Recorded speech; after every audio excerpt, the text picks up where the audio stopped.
Podcast Tricolor, falando de São Paulo Futebol Clube. Aqui quem fala é o professor Leandro, idealizador, criador aí do Podcast Tricolor. Eu venho pra falar com você, torcedor são paulino, sobre o nosso São Paulo Futebol Clube, né? Sobre as expectativas aí pra 2023. Eu fiz um vídeo que subiu agora, o último vídeo que tá no canal aí, falando sobre a minha expectativa para 2023, né? O que eu tenho de preocupação e o que eu tenho de otimismo em relação a 2023 em São Paulo. Como eu disse lá, não é eu não tô assim muito otimista, mas eu prefiro dar um voto de confiança, eu prefiro acreditar, né? E a gente teve na quinta-feira ali, no dia do jogo contra o Internacional, do São Paulo contra o Internacional, no Morumbi, aquela entrevista do Casares na coletiva, junto com o Rogério, que foi uma situação que me surpreendeu bastante, porque era uma coisa que eu pedia isso há muito tempo do presidente, que desse um respaldo, que tivesse junto nos momentos difíceis, né, não só nas horas de vitória, que é o papel do presidente, na minha opinião, né, é dar respaldo, é estar junto, é mostrar, e o Casares, ele se mostra bastante nas redes sociais, ele se mostra engajado, ele mostra a São Paulinidade, assim, né, estando sempre ativo ali, e é papel dele mesmo.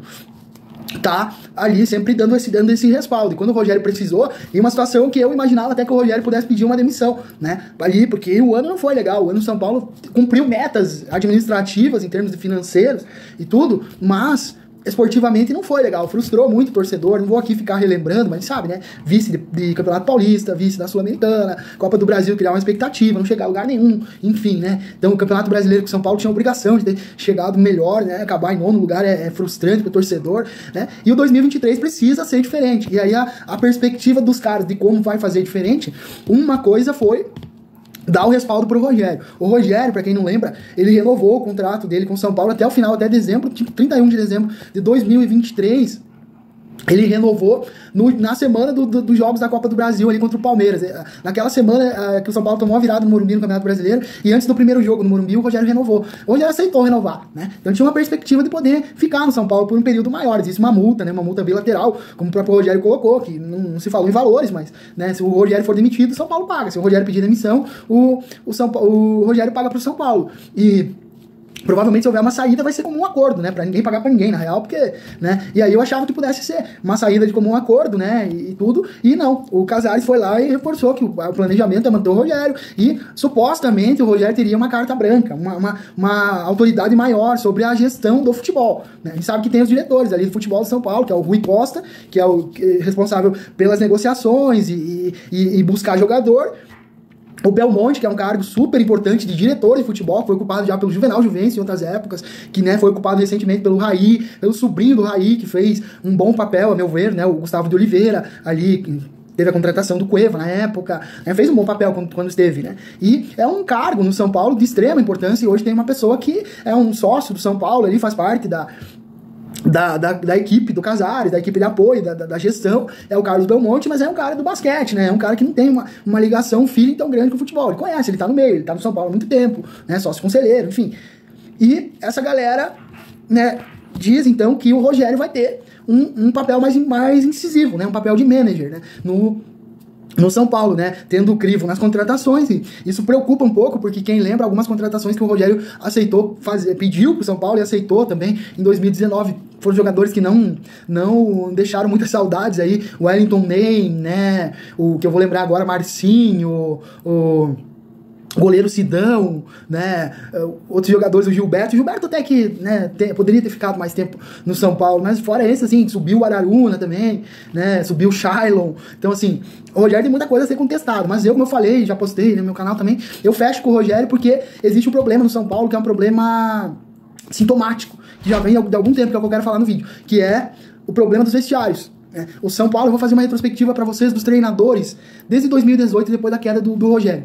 2017 o Rogério caiu, o São Paulo brigou para não cair. Na minha opinião, em 2017, depois da demissão do Rogério, o São Paulo não ia cair. Se ficasse com o Rogério ou não, porque não foi o técnico o problema. A questão era o elenco, né? O São Paulo, o Rogério tinha os jogadores bons, estava com o time encaixado. O São Paulo vendeu o Thiago Mendes, vendeu o Luiz Araújo, peças importantes. O Cueva já vinha naquele desgaste dele com o São Paulo, né? E o Rogério foi perdendo o elenco, né? Quando chegou os caras, o Petros, o Arboleda, que foram contratações, o Rogério caiu. E o Hernandes, ele só veio pro São Paulo porque quem fez contato no começo, em janeiro do ano, foi o Rogério. E o Hernandes foi o que salvou o São Paulo, na minha opinião, que se tirar os 9 gols que o Hernandes fez o São Paulo estaria rebaixado naquele campeonato. O Hernanes veio depois, por causa da questão de que ele tinha um período ainda na China e tal, e o Rogério já tinha caído. Então, na minha opinião, se o Rogério tivesse ficado, algumas coisas poderiam ser diferentes, mas enfim, a história é essa, né? E aí, depois o Dorival começou em 2018, e começou a situação com o Cueva, que foi onde, pra mim, é o início da bagunça no São Paulo. Teve a situação com o Cueva, né, do Cueva não se apresentar e do Cueva não tá nem aí pro time, o time brigando pra não cair, o Cueva, que era o principal jogador de São Paulo, não tava preocupado, né, então desde lá já vinha esse problema. Tinha um problema anterior, que era o Michel Bastos, que fazia panelinha por conta de dívida do elenco em 2016. Em 2016 aconteceu uma coisa bem parecida com o que tá acontecendo agora. Em 2016 o São Paulo devia pra jogador, devia direito de imagem, tinha parte dos valores atrasados, que o São Paulo tinha contratado Kaká em 2014, tinha contratado Michel Bastos, teve alguns jogadores que saíram, teve alguns que vieram pra Libertadores, né, tinha o Ganso no time, veio o Caleri.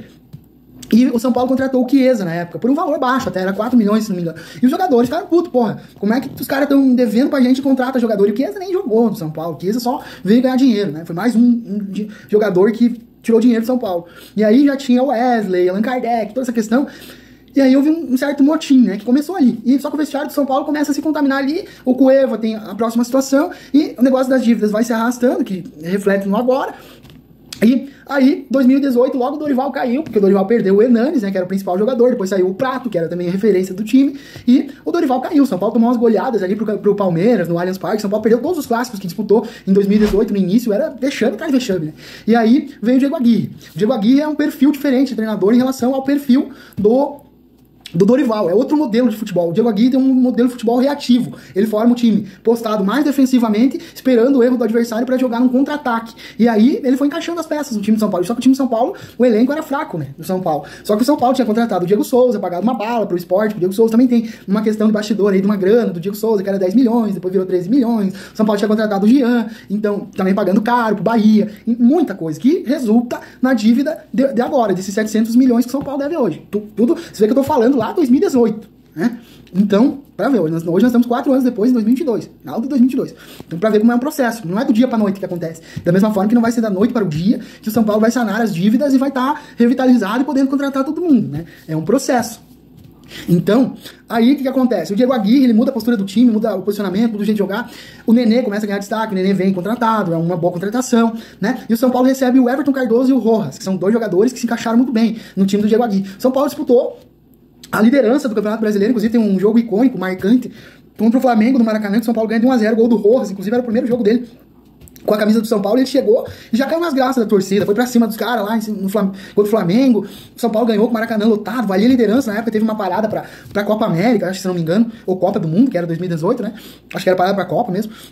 E o São Paulo virou ali líder do Campeonato Brasileiro e começou a engrenar. Até que alguma coisa aconteceu, que até hoje a gente não sabe a real, de vestiário, que o Nenê começou a fazer um drama, né? O Brenner tava ganhando um destaque, inclusive tem um gol que o Brenner faz na arena do Corinthians, que o São Paulo empata um jogo contra o Corinthians lá, 1-1, perdendo 1-0, mas jogando muito mal. O Brenner faz o gol e vai comemorar com o Diego Aguirre, aí parece que os jogadores puxam ele para não comemorar com o treinador, o clima tava pesado, e a diretoria do São Paulo, para não perder o costume, né, na pessoa do Raí, demite o Diego Aguirre do nada, faltando 5 rodadas para acabar o campeonato. O São Paulo brigando por vaga na Libertadores.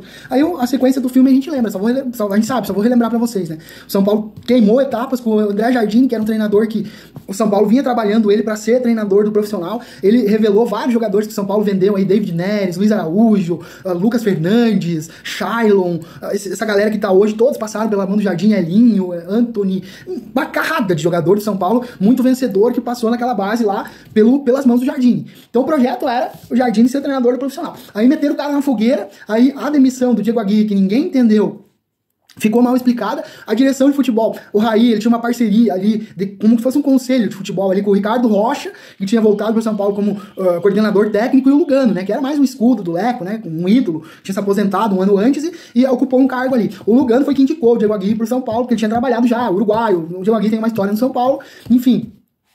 Caiu o Diego Aguirre, rachou a diretoria, fizeram a cagada que resultou no pior vexame da história do São Paulo, na minha opinião, que foi 2019, não passar da pré-Libertadores, onde o Leco começa a chutar o balde, financeiramente, deu aquela merda lá, e o Leco contrata o Cuca, que ficou 2 meses sem poder assumir o time, o treinador interino, que nem era pra ser treinador, que era o Wagner Mancini, que veio pra ser coordenador técnico, assumiu, levou o time pra final do Campeonato Paulista na finaleira, o Cuca toma a frente, bagunça a coisa, São Paulo perde pro Corinthians, uma bagunça geral São Paulo, só na ordem cronológica, isso é 2019.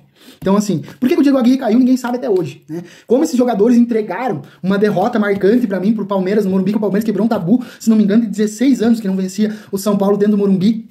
A última vez tinha sido um gol do Alex, que ele dá um chapéu no Rogério, que o Palmeiras ganhou de 4-2, depois o Palmeiras tinha vencido mais dentro do Morumbi. São Paulo não ganhava lá no Allianz, mas o Palmeiras não ganhava no Morumbi também. São Paulo toma gol do Daverson e perde um jogo às vésperas da eleição presidenciável, e o Raí preocupado com política, mano. O Raí preocupado com política. Então a bagunça que tava o São Paulo naquela época.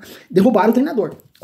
Acorda história pro lado de quem? Do treinador. O André Jardim entrou na fogueira, se queimou, se lascou, ficou 4 meses ali, somando o período final do ano, mais os 2 meses até fevereiro. Aí veio o Mancini, assumiu até o Paulista, o Cuca. Veio uma carrada de jogador, né? Uma carrada de jogador pedido pelo Cuca, Tietê, uns que o Cuca nem pediu, Daniel Alves, Alexandre Pato, e o Cuca teve que embolar essa galera aí no time, né? O que o São Paulo ganhou em 2019? Nada.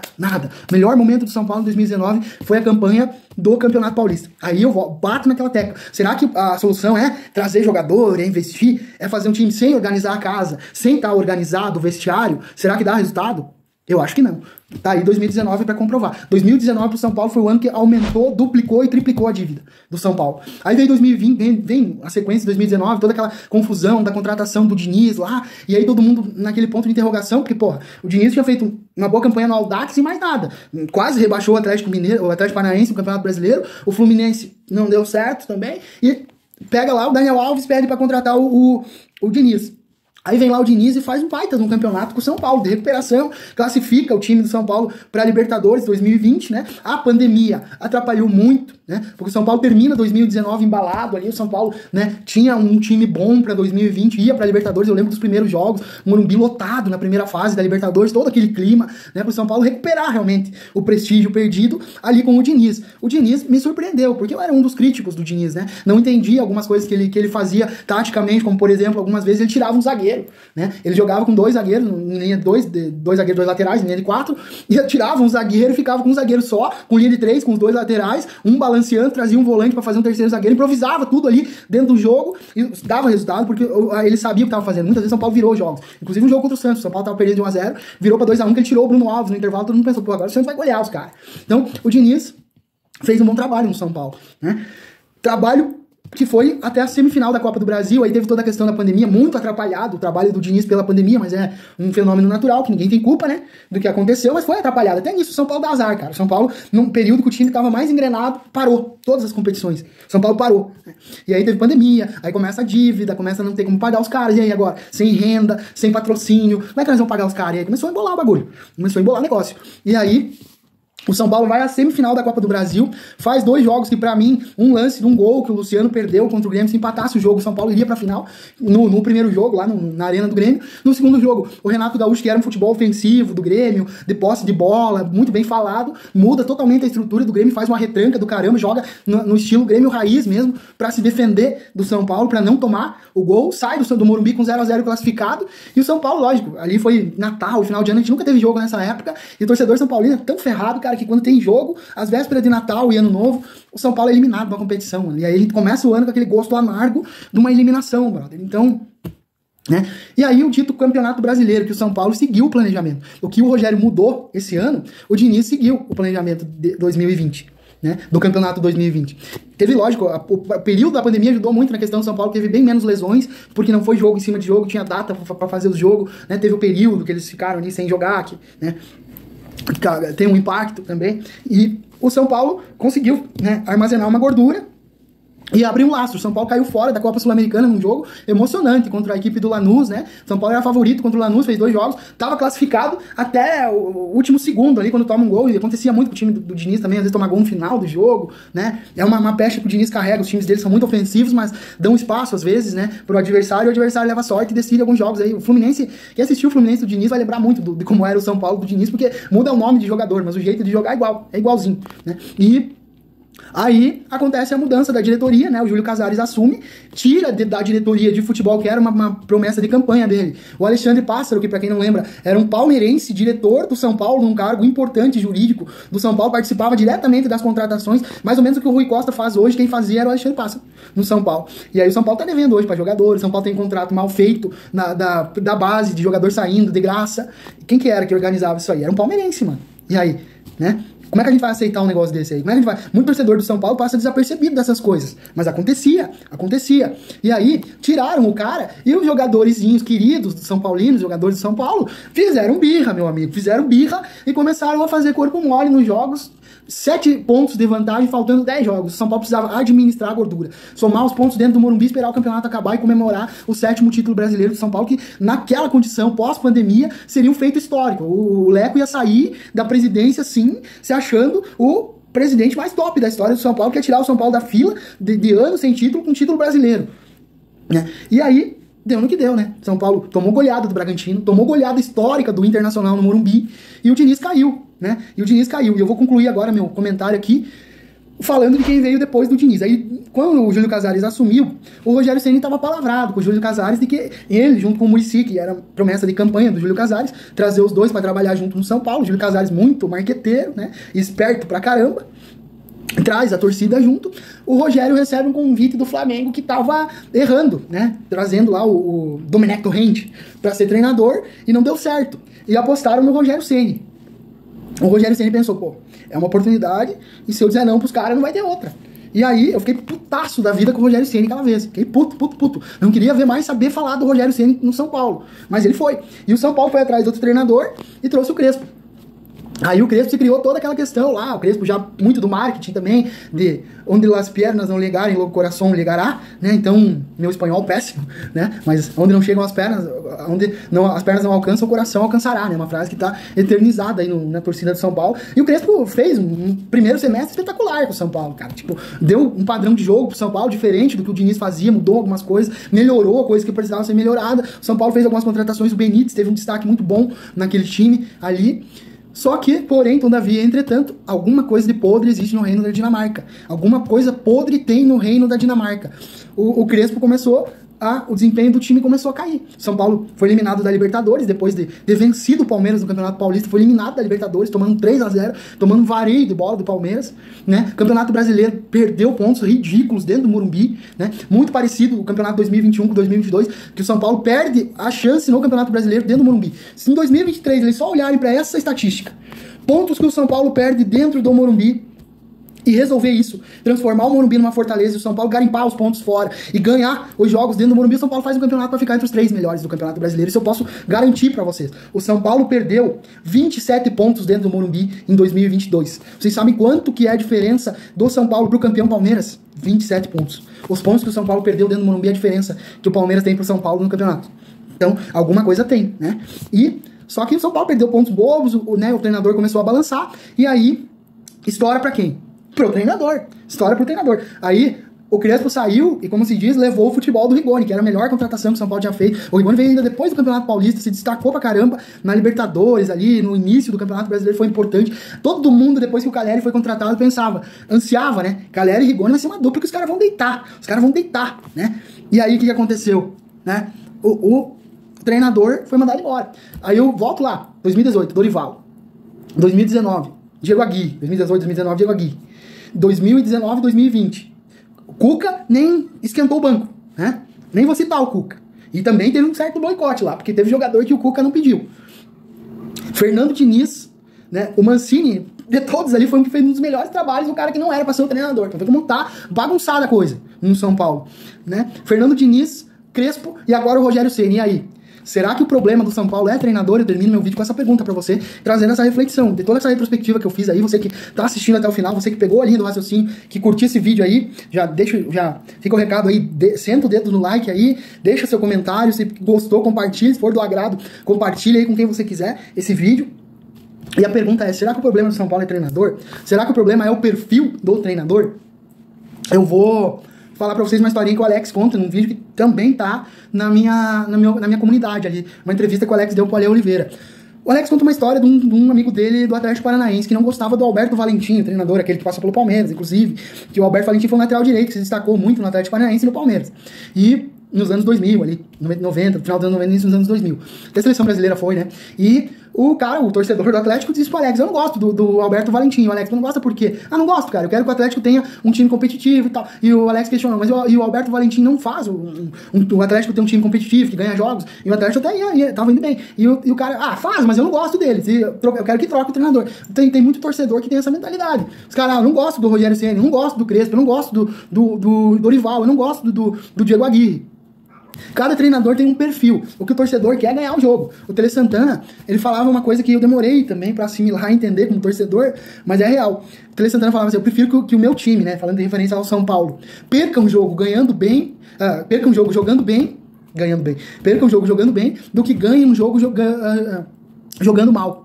Por quê? Porque se o time jogou bem, mas perdeu, no próximo jogo ele vai estar mais próximo da vitória. Ele vai precisar fazer menos ajustes do que se você ganhar o jogo e você jogar mal. Porque se você jogou mal, a chance de você perder o próximo jogo é muito maior. E aí eu não entendi isso. Eu pensava, não, pra mim tanto faz. Se ganhar, se jogou bem, jogou mal, eu quero que o time ganhe. Mas a real, a lógica é, né? Se o time joga com consistência, faz um bom jogo, algum jogo que outro time vai perder. É natural, não se ganha sempre. Mas agora, se o time joga mal e consegue ganhar, a hora que começar a perder, a casa cai. Né? Então, assim, muita gente critica o Rogério Ceni tem muita coisa pra melhorar, mas a minha opinião é que precisa quebrar essa questão de vestiário do São Paulo. Tem alguma coisa podre no vestiário do São Paulo e o Rogério é um passo dado pra quebrar isso. Mudar isso em relação ao jogador, o jogador entender que no São Paulo ele não vai derrubar técnico fazendo birra, ou ele aceita o que o treinador propõe, ou ele sai fora, né? Porque ele não vai derrubar o treinador fazendo birra, já vai ser um avanço, porque a cabeça do jogador de São Paulo, na minha opinião, é o seguinte: eu não gosto do jeito que o treinador treina, porque eu até vou deixar aqui no vídeo, aqui na partezinha de cima ali, aquela comentário lá que saiu ali no lance, né? Que com o Crespo vomitavam, né? Com o Rogério reclamam de cansaço, não gostam. Então, será que o problema realmente é o treinador? É o método de treinamento? Ou é o jogador que acha que o São Paulo ele pode fazer o que ele quer, que ele é o dono do vestiário? Agora, sai o Reinaldo, que é o último dos paneleiros, da panelinha do Nenê, da panelinha do Diego Souza, de 2018, né? Da panelinha do Everton Cardoso. Saiu todo mundo. O Reinaldo era o último. Saiu o Reinaldo, né? E agora, será que sobrou alguém paneleiro lá? A gente vai saber agora, o ano que vem, né? Então, eu reafirmo meu voto de confiança no Rogério. Quero sim que o Rogério melhore um pouco a gestão de elenco, né? Porque o problema grande do Rogério é a gestão de elenco, né? Como que o Rogério... A dificuldade que ele tem para gerir, né? Para manter os jogadores gostando do trabalho. Espero que isso melhore, mas... Se o Rogério não conseguir fazer essa mudança de perspectiva do vestiário de São Paulo, meus amigos, ninguém consegue. Ninguém consegue. Essa é a minha análise, minha retrospectiva do vestiário de São Paulo nos últimos anos. Então, o que acontece?